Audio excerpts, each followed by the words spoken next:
So good morning guys. और 24 मई के current affairs के रिवीजन वाले वीडियो में सबसे पहले हम पुराने महीने के करंट अफेयर्स का रिवीजन करते हैं। तो पहला प्रश्न हमारा है, फीफा की रैंकिंग आई थी, उसमें भारतीय टीम का स्थान क्या रहा? तो आंसर होगा 108 और टॉप पे है बेल्जियम की टीम। फीफा की बात करेंगे, इसकी स्थापना 1904 में हुई। ज्यूरिख स्विट्जरलैंड में हेडक्वार्टर है और इसके प्रेसिडेंट है गियानी इन्फेंटिनो। और इसका मोटो क्या है? For the game for the world. फिर राष्ट्रीय सुरक्षित मातृत्व दिवस, ये हमने 11 अप्रैल को मनाया था। कस्तूरबा गांधी जी की जन्मदिन को मनाया जाता है ये, और महात्मा गांधी जी की वाइफ थी कस्तूरबा गांधी जी। और इंग्लिश में इसको बोलते हैं नेशनल सेफ मदरहुड डे। फिर डिजिटल बैंकिंग प्लेटफॉर्म डीजी जेन को लॉन्च किया किसने? जन स्मॉल फाइनेंस बैंक ने, जिसमें ग्राहक डिजिटल रूप से कहीं से भी सेविंग अकाउंट को खोल सकेंगे, जिसमें उन्हें मिनिमम बैलेंस रखने की भी जरूरत नहीं है और 4.5% का इंटरेस्ट इनको मिलेगा। बात करेंगे जन स्मॉल फाइनेंस बैंक की, तो हेडक्वार्टर बेंगलुरु में है और इसके एमडी सीईओ है अजय कंवल और इसकी टैगलाइन है वैल्यू फॉर मनी। फिर आरबीआई के द्वारा शुरू किए गए ट्विटर अभियान में किस सेलिब्रिटी को शामिल किया था? तो आंसर होगा अमिताभ बच्चन जी को। तो बेसिकली ये जो अभियान है, ट्विटर अभियान, डिजिटल बैंकिंग को बढ़ावा देने के लिए है। आपको याद होगा अमिताभ बच्चन जी अभी आईडीएफसी फर्स्ट बैंक के पहले ब्रांड एम्बेसडर भी बने थे। फिर मोबाइल डॉक्टर बूथ चरख, इसको लॉन्च किया किसने? पश्चिम मध्य रेलवे ने, जिससे डॉक्टर्स को रोगी द्वारा संक्रमित होने से बचाया जा सकेगा। फिर पढ़ाई तुहार द्वार, यानी कि पढ़ाई आपके द्वार नाम का पोर्टल लॉन्च किया था किस राज्य की सरकार ने? छत्तीसगढ़ सरकार ने। छत्तीसगढ़ की कैपिटल रायपुर है, मुख्यमंत्री हैं भूपेश बघेल, अनुसुईया उइके यहाँ की गवर्नर है। फिर मेमोरीज एंड मिस इन्फॉर्मेशन नाम के उपन्यास को लेखक दाना वचून और किसने लिखा? जिम कैरी ने। जिम कैरी ये कनाडाई अमेरिकन एक्टर है, जिम कैरी। फिर वाडा यानी कि वर्ल्ड एंटी डोपिंग एजेंसी ने प्ले ट्रू डे कब मनाया? तो आंसर होगा 9 अप्रैल। वाडा का हेडक्वार्टर है मॉन्ट्रियल कनाडा में, और 9 अप्रैल को ही याद रखना शौर्य दिवस भी मनाया था सीआरपीएफ ने, जिसके डायरेक्टर जनरल है एपी माहेश्वरी। फिर आईसीआईसीआई लोम्बार्ड और गो डिजिटल जनरल इंश्योरेंस के सहयोग से कोविड-19 को कवर करने के लिए विशेष बीमा पॉलिसी कवर लॉन्च किया किसने? फ्लिपकार्ट ने। फिर Aarogya Setu interactive voice response system सेवा शुरू की किसने? तमिलनाडु सरकार ने। किसके साथ मिलकर के? आईआईटी मद्रास के साथ मिलकर के। यानी कि जिनके पास स्मार्टफोन नहीं है, मतलब आरोग्य सेतु एप्लीकेशन तो आप जानते हो आपके एंड्रॉइड में चलती है, मतलब आरोग्य सेतु एप्लीकेशन तो आप जानते हो आपके स्मार्टफोन में चलती है, लेकिन जिन लोगों के स्मार्टफोन नहीं है, सिंपल सा फोन है, तो उसमें आरोग्य सेतु जो एप्लीकेशन उसको किस तरह से यूज किया जाए, उसके लिए ये सिस्टम, ये सेवा शुरू की गई। मतलब फोन के थ्रू उनको कोविड-19 से संबंधित जानकारी दी जाएगी। फिर वॉइस कॉल के थ्रू। बढ़ते हैं आगे।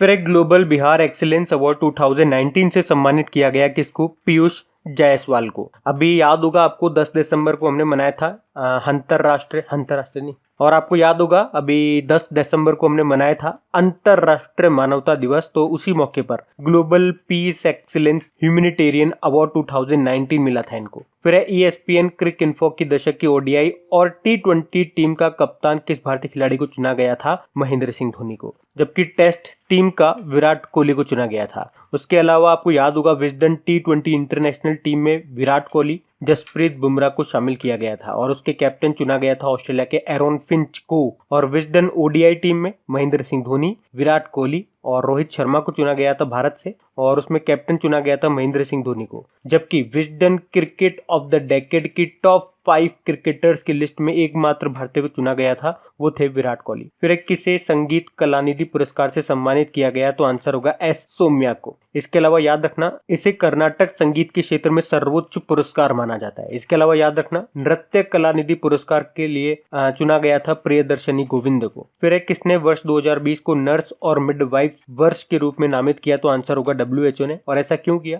क्योंकि 2020 में हम 200वीं जयंती मना रहे हैं फ्लोरेंस नाइटिंगेल की। आप जानते हो ना फ्लोरेंस नाइटिंगेल को, इनके जन्मदिन को ही यानी कि 12 मई को ही हम इंटरनेशनल नर्स डे के रूप में मनाते हैं। फिर कहाँ राष्ट्रीय आइस हॉकी चैंपियनशिप 2020 का शुभारंभ किया गया था? तो लेह लद्दाख में। फिर नई दिल्ली में शुरू हुए 28वें पुस्तक मेले 2020 का विषय क्या है? Gandhi the writers writer, Gandhi लेखकों के लेखक। फिर किस राज्य में महिला सुरक्षा दामिनी हेल्पलाइन सेवा शुरू की गई? तो आंसर होगा उत्तर प्रदेश ने। उत्तर प्रदेश के सड़क परिवहन निगम ने इसको शुरू किया है। फिर किस राज्य में प्राचीन पर्व लाई हराओबा मनाया गया? तो आंसर होगा त्रिपुरा में। त्रिपुरा के अगरतला में मनाया जाता है ये। फिर विज्ञान मंत्रालय ने कितने वैज्ञानिकों को स्वर्ण जयंती फेलोशिप प्रदान की? तो आंसर होगा 14 को, और इसमें उन वैज्ञानिकों को 25,000 रुपए पर मंथ दिया जाएगा और इसको शुरू करने का, इस फेलोशिप को शुरू करने का उद्देश्य यही है कि युवा वैज्ञानिकों को इस ओर आकर्षित करना। बढ़ते आगे। अच्छा स्टूडेंट्स, आप लोगों को याद दिला दूं, अगर आपको वीडियो अच्छा लग रहा है तो प्लीज वीडियो को लाइक करके शेयर जरूर कर देना अपने दोस्तों में। मैं आपको अभी इसलिए बता रहा हूं क्योंकि लास्ट में जाकर के आप लोग भूल जाते हैं, तो इसको शेयर करना मत भूलना। बढ़ते हैं आगे। तो चलिए कल के करंट अफेयर्स को भी एक बार रिवाइज कर लेते हैं। पहला प्रश्न आपसे पूछा गया था कि आरबीआई ने रेपो रेट को घटा करके कितना कर दिया है, तो आंसर होगा 4%। इसके अलावा रिवर्स रेपो रेट को घटा करके 3.35% कर दिया और मार्जिनल स्टैंडिंग फैसिलिटी और बैंक रेट को घटा करके 4.25% कर दिया। बाकी कैश रिजर्व रेशो ये तो सेम ही है 3% और स्टेचुरी लिक्विडिटी रेशो ये भी सेम ही है 18%। फिर अंतरराष्ट्रीय जैव विविधता दिवस कब मनाया गया, यानी कि international day of biological diversity 22 मई को मनाया, जिसकी थीम थी अवर सॉल्यूशंस आर इन नेचर। फिर एनटीपीसी के नवीकरणीय ऊर्जा यानी कि रिन्यूएबल एनर्जी बिजनेस के लिए किसके साथ समझौता किया, तो आंसर होगा ओएनजीसी के साथ, oil and natural gas company, और इसके अध्यक्ष शशि शंकर हैं। एनटीपीसी के अध्यक्ष हैं गुरदीप सिंह। फिर किस आईआईटी ने अल्जाइमर, जो कि दिमाग का एक रोग होता है, मस्तिष्क का रोग होता है, उसके कारण जो मेमोरी लॉस होती है उसको रोकने के लिए नई तरीके की खोज की है, किस आईआईटी ने, तो आईआईटी गुवाहाटी के रिसर्चर्स ने।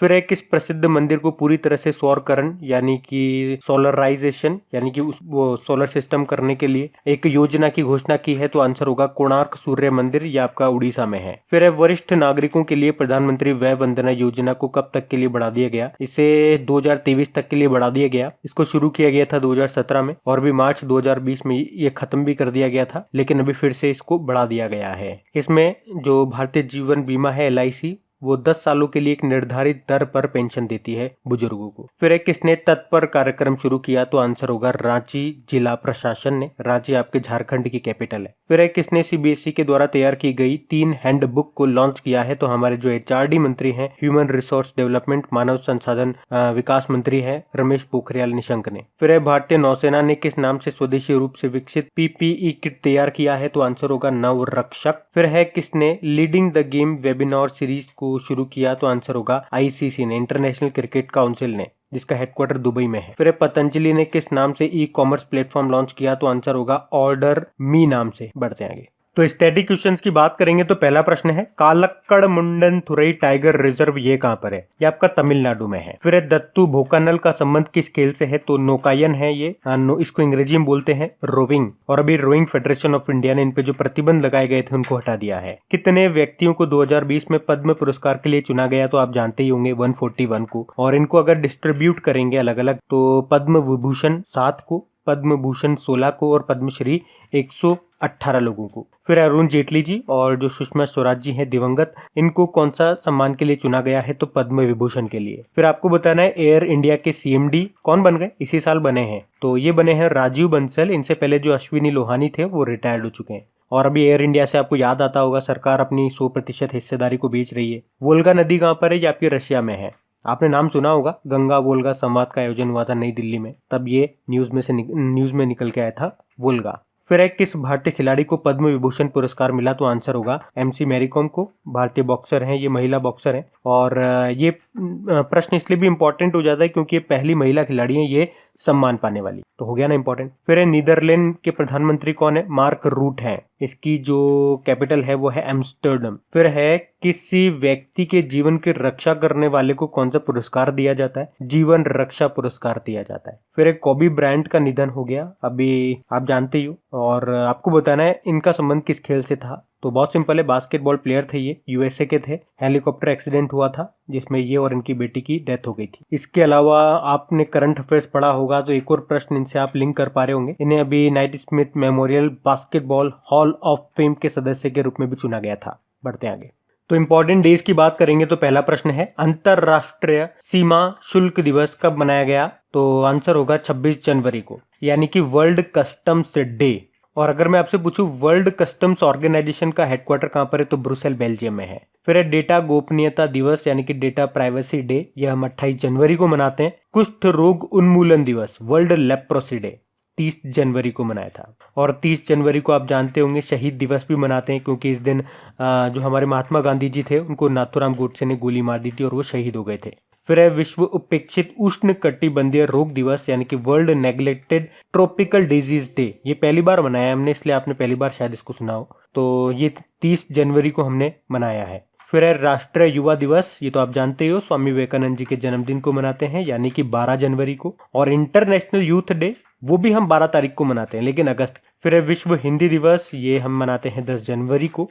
और नेशनल हिंदी दिवस, राष्ट्रीय हिंदी दिवस 14 सितंबर को मनाते हैं। फिर international education day, international education day तो हम 24 जनवरी से मना रहे हैं, पिछले साल से मनाना शुरू किया है। और इस बार की थीम थी learning for people, planet, prosperity and peace. और 24 जनवरी को राष्ट्रीय बालिका दिवस भी मनाते हैं। वैसे अंतरराष्ट्रीय बालिका दिवस हम 11 अक्टूबर को मनाते हैं।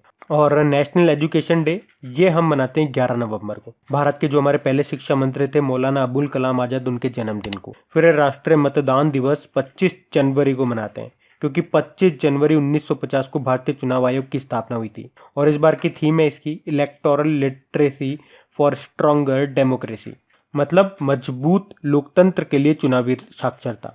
फिर है नेशनल टूरिज्म डे, ये हमने 25 जनवरी को ही मनाया। और एक वर्ल्ड टूरिज्म डे भी होता है जो हम 27 सितंबर को मनाते हैं। तो गाइज ये था आज का हमारा करंट अफेयर्स का रिवीजन वाला वीडियो। तो अगर आपको वीडियो अच्छा लगता है, हेल्पफुल लगता है, तो प्लीज वीडियो को एक लाइक करके अपने दोस्तों के साथ में शेयर जरूर कर दिया कीजिए। कम से कम अपने एक दोस्त के साथ, या अगर कोई आपका स्टडी ग्रुप है तो वहां पे एक बार वीडियो को शेयर जरूर कर दिया कीजिए। और अपने क्रैक एग्जाम एप्लीकेशन पे आप क्विज वगैरह लगाते हैं, अगर वहां से आपको हेल्प मिलती है तो एक छोटी सी हेल्प मेरी भी कर सकते हैं। वहां पे अगर कोई एडवर्टीजमेंट आपको दिखता है तो प्लीज उस पर क्लिक जरूर कर दिया कीजिए एक बार। अब कुछ क्वेश्चंस आप लोगों से पूछे जाएंगे, क्वेश्चंस आप लोग लगाइए और देखिए कितने क्वेश्चंस आपसे बन पा रहे हैं, बाकी हम इनको कल सॉल्व करेंगे। ये रहे क्वेश्चन आपके सामने।